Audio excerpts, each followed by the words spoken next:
селу боронгариҳои нисфирӯзии 11 май ин қисмати шаҳри Кӯлобро бештар вайрон кард. طبق اطلاع اولیه سیل و آبخیزی صدها خانه را در شهر ویران کرده است.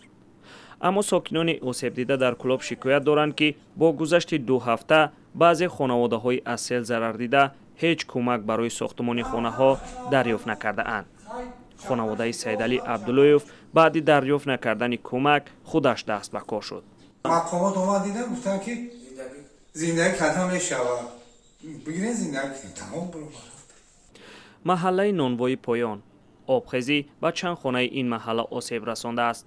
ساکنانش میگویند به آنها خوراکواری دادند اما مسئله ساختمانی نه. به خانواده سفرما بابای و مکران داده اند.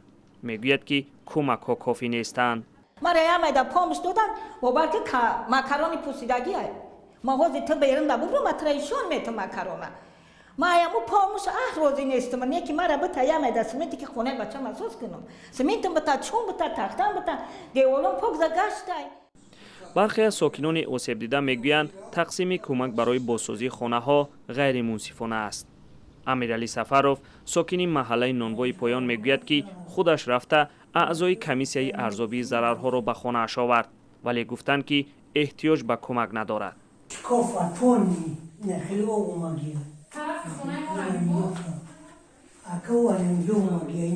آخه تو رو آوردمش میگه کافیدگی نباشه کافیدگی باشه ما یردم تو میکنی اون خام زنگه پتالوگ یعنی شیشتگی اصلا کردگی میگه نیچ کنم میکنم فقط کافیدگی باشه بر ما یردم.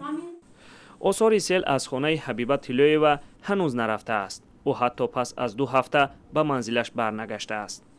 خانه را آمدن دیدن یکی یگون کامیرا کردن همش صورت گرفتن همه کار کردن نوشتن یگون نتیجه ندادیستن. شتاب دنی رفت مکتوب نوشتم همش کردم ولی یگون نتیجهش ندیدم.